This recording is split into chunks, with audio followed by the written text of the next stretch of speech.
Ya, kekerasan pelajar bukan kali ini saja terjadi. Benarkah kita sedang mengalami darurat kekerasan pelajar? Untuk membahas selengkapnya kami telah terhubung dengan Kasat Reskrim Polres Metro Jakarta Pusat, AKBP Robi Hedi Saputra, dan pemerhati anak dan pakar pendidikan Ibu Erlinda. Selamat sore Pak Robi dan Bu Erlinda, apa kabar? Assalamualaikum, selamat sore. Waalaikumsalam. Pak Kasat. Ya, terima kasih sudah bergabung dengan Ayu Sore. Saya pertama-tama mau ke Pak Robi dulu. Pak Robi, ini bagaimana update penanganan kasus ini setelah ketiga terduga pelaku berhasil ditangkap? Terima kasih Mbak. Jadi kami terangkan dulu dari awalnya. Memang kejadiannya hari Jumat sore, kemudian orang tua dari salah satu korban melaporkan ke Polsek Cempaka Putih itu pada hari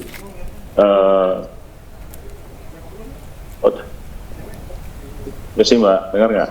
Ya, terdengar Pak Robi, sangat jelas. Maaf Mbak, ininya oke.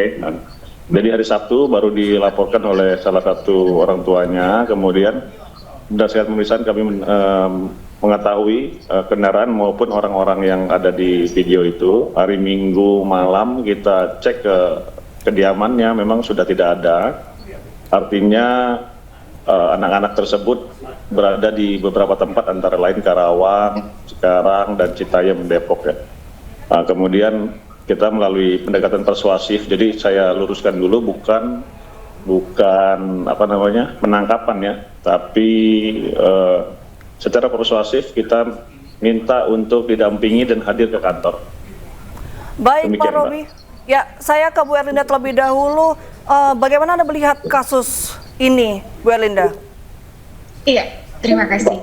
Betul bahwa kejadian penyiraman air keras ini oleh sesama pelajar di Jakarta Pusat kita sangat-sangat prihatin, dan ini bukan hanya sekedar kenakalan remaja biasa. Mengapa? Karena menggunakan air keras itu adalah kekerasan serius, berdampak pada fisik dan psikologis. Oleh karena itu kita lihat dengan cara psikososial bahwa otak remaja masih dalam perkembangan, dan ketika anak-anak ini stres ya, kita tahu mereka stres banyak hal, termasuk juga mungkin ada konflik dalam lingkungan circle sesama pelajar, ataupun juga konflik dalam lingkungan sosial maupun keluarga itu sendiri, sehingga tekanan-tekanan ini yang membuat mereka tidak mampu menyelesaikan, tapi dengan cara-cara hal yang buruk.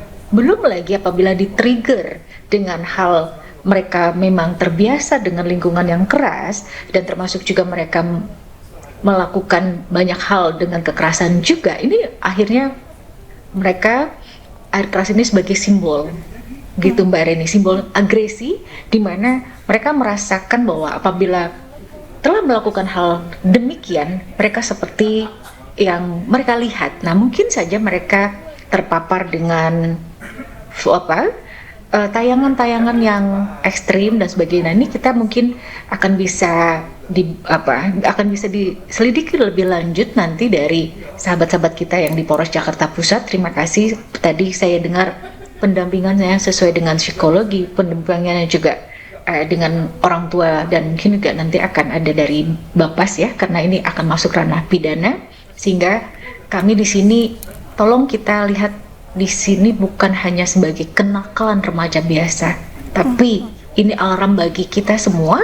Kenapa anak ini dipengaruhi oleh keluarga, lingkungan pendidikan, dan lingkungan yang sosial mereka. Nah, lingkungan sosial mereka hari ini ada dua, baik secara offline maupun online. Nah, ini bukan hal yang kita katakan, oh sudah, ini biarkan dari SMA dan SMK saja yang masalah. Tidak, tapi ini betul-betul menjadi alarm bagi kita semua, termasuk juga pemerintah pusat dan daerah, dan kami pastinya sebagai orang-orang yang tidak hanya bergerak di kepakaran, tapi juga bagaimana kita mendukung ya para stakeholder untuk meminimasi hal ini. Dan ini kami khawatir akan menjadi semacam tren kekinian apabila emosional tidak bisa dibendung, mereka melakukan hal yang seperti kita tahu di wilayah Jakarta ini. Baik, tadi Bu Erlinda menyebutkan bahwa ada kemungkinan penyebab dari kekerasan ini karena terpapar tayangan ekstrim kekerasan begitu. Kalau menurut Pak Robi bagaimana? Mungkin bisa dibuka audionya Pak Robi? Bagaimana sekarang, sudah kedengaran Mbak? Sudah terdengar Pak Robi, silakan. Baik, terima kasih. Jadi menurut kami memang bisa saja dari ketiga ini ada terpengaruhi ya, baik itu melalui tayangan ataupun melalui pergaulan, karena juga di beberapa lokasi termasuk di sekitar di Cempaka Putih ini memang beberapa kali ada indikasi-indikasi pertemanan yang seperti ya geng-geng ya. Kemudian nanti ada melihat apakah langsung seperti yang terjadi di kasus ini, adanya mereka menemui kelompok lain yang secara langsung dan tanpa tidak ngaling-ngaling, secara random saja langsung melempar yang air tersebut. Ada juga beberapa tantangan melalui media sosial. Jadi kadang-kadang ada akun kelompok apa, kelompok A, kemudian nanti melemparkan undangan kepada kelompok B, nanti janjian di mana waktunya, kesempatannya, lokasinya di mana, tiba-tiba nanti mereka janjian dan terjadi lagi seperti ini. Nah, ini memang suatu keprihatinan yang menjadi fokus kita semua, termasuk kami dari Polres dan Polda, bagaimana agar anak-anak yang di usia produktif, umur-umur 15, 16, sampai 19 ini kan masih sangat produktif, tidak terjerumus dalam kegiatan-kegiatan yang negatif, yang dapat membahagiakan nyawa, bahkan juga membahayakan masa depannya. Karena seperti contohnya ini saja, kalau ya mudah-mudahan korban tidak terpengaruh secara permanen matanya, namun kalau ada terjadi sesuatu yang permanen, mungkin kan bisa mengakibatkan kecacatan. Itu juga tadi yang saya sampaikan, yang tawuran-tawuran janjian itu juga dari hanya sekedar tantangan di media sosial itu bisa menjadi tawuran yang besar yang mengakibatkan korban luka, bisa cacat maupun meninggal dunia. Baik. Saya harapkan dari semua sektor, baik itu pendidikan, khususnya kepada orang tua dan lingkungan, untuk tetap atau semakin awas terhadap lingkungan pergaulan anak-anak remaja saat ini. Baik, dengan kata lain selain tayangan juga ada pengaruh sosial media ya. Kalau menurut Bu Erlinda, apa nih yang seharusnya dilakukan oleh pihak sekolah dan juga orang tua dengan adanya kasus ini, Bu Erlinda?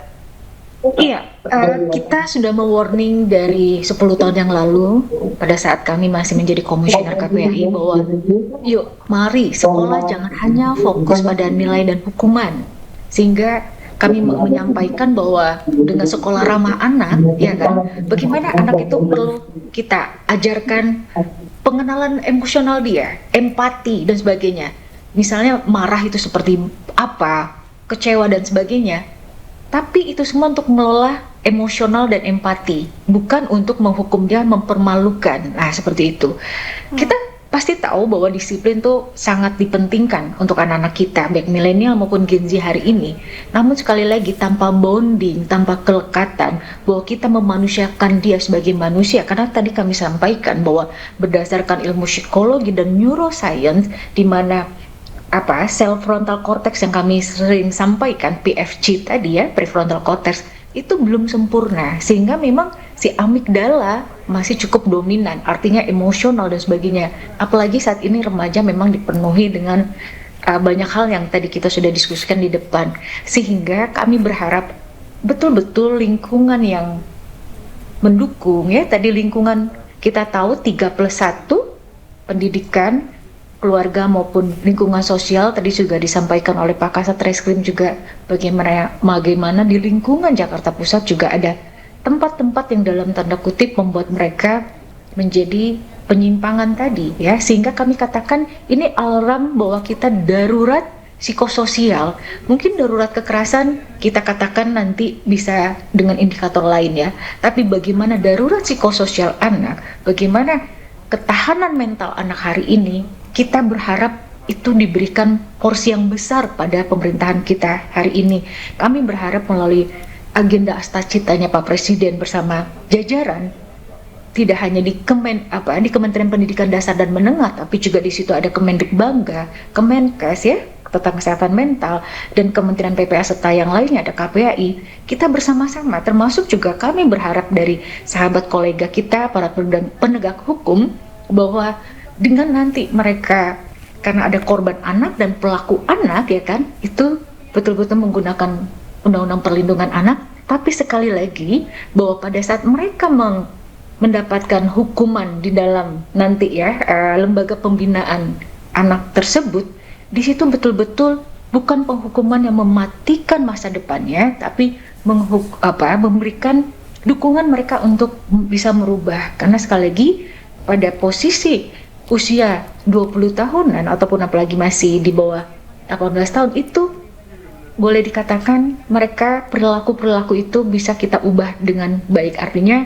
kami berharap di sini nanti kami titipkan dengan segala hormat kepada sahabat-sahabat kami di penegak hukum ya, nanti baik itu jaksa yang akan mendampingi ataupun hari ini masih dipegang oleh rekan-rekan kepolisian, bahwa bagaimana nanti secara hukum tetap ditegakkan tapi rehabilitatifnya secara tuntas sehingga mereka pada saat pulang ke lingkungan yang 31 tadi mereka sudah menjadi punya hal yang baru, artinya empati, dan mereka punya juga keterampilan yang untuk melanjutkan kehidupannya itu juga harus. Sehingga kami di sini pendekatan hukum tidak hanya cukup, tapi bagaimana yang tadi saya sampaikan, pendampingan psikologis, perbaikan lingkungan sosial, perbaikan juga kita dalam lingkungan sekolah. Dengan segala hormat, guru BK bukan hanya sebagai dia untuk anak yang nakal dihukum, bukan seperti itu, tapi bagaimana bisa menjadi semacam melihat gitu ya, alarm, ataupun misalnya untuk melihat kondisi bagaimana anak-anak kita ini mereka berlatar belakang apa, sehingga tahu hal-hal yang harus dilakukan kepada anak-anak. Misalnya mereka yang tinggal tidak bersama orang tua utuh, nah ini akan mendapatkan semacam treatment ataupun pendampingan yang lebih empati lagi. Nah ini yang kami harapkan, sehingga krisis perkembangan remaja yang butuh intervensi komprehensif ini yang mungkin sangat dibutuhkan banyak sekolah-sekolah.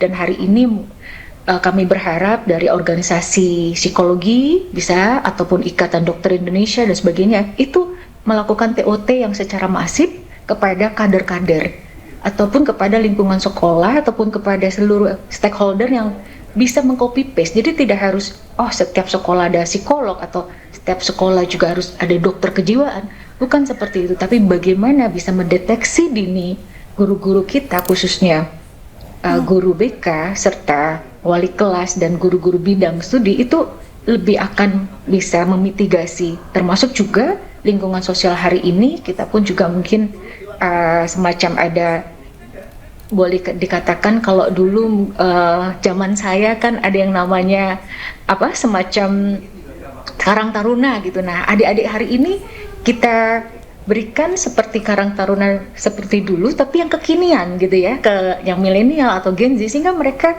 yang tadi disampaikan oleh Pak Kasat bahwa ada tempat-tempat yang tidak bagus untuk tumbuh kembangnya, itu kita ubah untuk menjadi ajang prestasi dan kenyamanan untuk mereka berinteraksi sosial. Begitu Mbak Rin. Baik Bu Elinda, kalau spesifik ke pihak sekolah, baik sekolah korban dan juga pelaku, apa yang seharusnya dilakukan?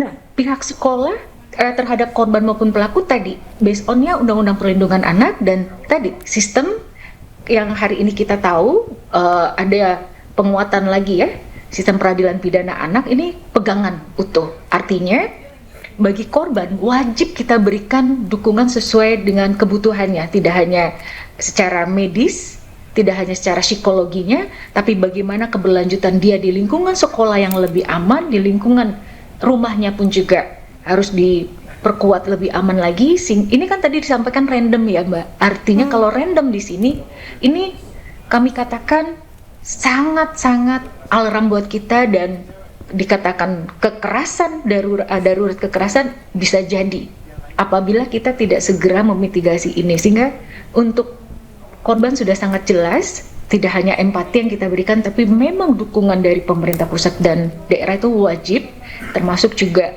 tidak hanya dari misalnya Pemda DKI dengan dinas-dinasnya, tapi juga kita yang hari ini sangat dekat sekali dengan lingkungan Jakarta Pusat nih, kita harus bisa memonitoring di wilayah tersebut apa yang terjadi, ya kan, di sekolah tersebut, di lingkungannya tadi. Nah, pelaku dengan segala hormat, ini anak sebagai anak pelaku ya, Pak Kasat. Nah, sehingga harus juga dengan pendampingan sesuai dengan Undang-Undang Perlindungan Anak yang diperkuat dengan Undang-Undang Sistem Peradilan Pidana Anak, sehingga haknya dia sebagai anak itu tidak tercerabik. Begitu, Mbak. Baik, terima kasih Bu Erlinda. Kita terakhir ke Pak Robi, ini apa langkah yang akan dilakukan pihak kepolisian agar kejadian serupa tidak terulang, terutama di kawasan Jakarta nih Pak Robi? Baik, yang pertama tentu saja kami akan menindaklanjuti permasalahan ini sesuai dengan prosedurnya, bagaimana menangani anak berlawanan dengan hukum. Kami yakinkan bahwa selama proses pemeriksaan, anak-anak ini selalu didampingi minimal oleh orang tuanya. Jadi kita junjung tinggi bagaimana memperlakukan anak ya, dan juga perempuan sebagai kaum rentan. Kemudian juga kita bekerja sama juga dengan Dinas PPA, Perlindungan Perempuan dan Anak, juga psikolog ya, dalam pemeriksaan. Ya. Kemudian bagaimana ini agar tidak terjadi lagi, tentu saja kita tidak henti-hentinya mengkampanyekan bagaimana menyalurkan mereka ini, anak-anak ini juga memang punya cara mengaktualisasikan diri. Sebenarnya menurut kami ini salah satunya upaya-upaya mereka agar tampil ya di dalam pergaulannya, di temannya, bagaimana mereka menunjukkan aktualisasi dirinya. Ya. Mungkin ini juga bisa kita pikirkan bersama bagaimana cara mengaktualisasikan diri ini menjadi hal-hal yang positif, baik itu mungkin kalau dia hobinya apa, kita arahkan ke hal yang positif, ke olahraga atau ke bela diri, atau yang bisa kita kontrol ya, karena balapan pun bisa ada yang resmi begitu kan. Kami rasa itu yang harus kita selalu lakukan. Memang kenakalan remaja itu adalah permasalahan yang sudah ada sejak lama sampai dengan sekarang. Tinggal bagaimana cara kita mengatur agar sesuai dengan perkembangan zaman dan juga perkembangan pergaulan dari anak-anak sekarang. Saya kira demikian, Mbak. Baik, terima kasih Pak Robi dan juga Bu Erlinda atas diskusinya dalam Ayu Sore hari ini. Selamat sore dan salam sehat selalu. Salam sejahtera. 3 pelajar terduga pelaku penyiraman air keras terhadap pelajar lain di kawasan Cempaka Putih, Jakarta Pusat berhasil diamankan petugas. Ketiganya diamankan di 3 tempat berbeda, yakni di Karawang, Cikarang, dan Depok.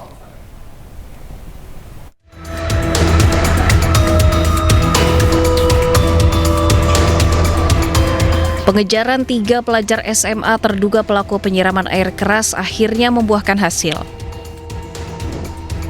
D, F, dan A berhasil diamankan di 3 tempat yang berbeda. Sebelumnya mereka sempat melarikan diri usai videonya viral di media sosial. Namun sikap kooperatif dari para keluarga membuat ketiganya berhasil diamankan tanpa perlawanan. Sampai dengan saat ini berdasarkan hasil pemeriksaan adalah random ya. Jadi ketiga pemuda ini melihat pemuda lain yang menggunakan seragam alma mater sekolah lain, kemudian langsung ingin menyiram saja. Jadi dari ketiga pelaku ini, 2 orang masih di bawah 18 tahun atau di bawah umur, 1 orangnya sudah 18 tahun. Jadi berawal dari yang bernama D, itu pemilik motor juga pemilik dari cairan tersebut ya, karena dia mengambil dari sekolahnya. Kemudian yang membawa motor namanya F, kemudian yang menyiram itu namanya A. Nah, yang A ini juga sudah lebih dari 18 tahun, juga kemungkinan kita tidak, atau sudah kita hitung dewasa. Kini ketiga terduga pelaku masih menjalani pemeriksaan dan terancam hukuman 3 tahun penjara. Namun jika korban mengalami luka berat, maka ketiganya terancam hukuman 5 tahun penjara. Dari Jakarta, Radi Sanjaya, iNews melaporkan.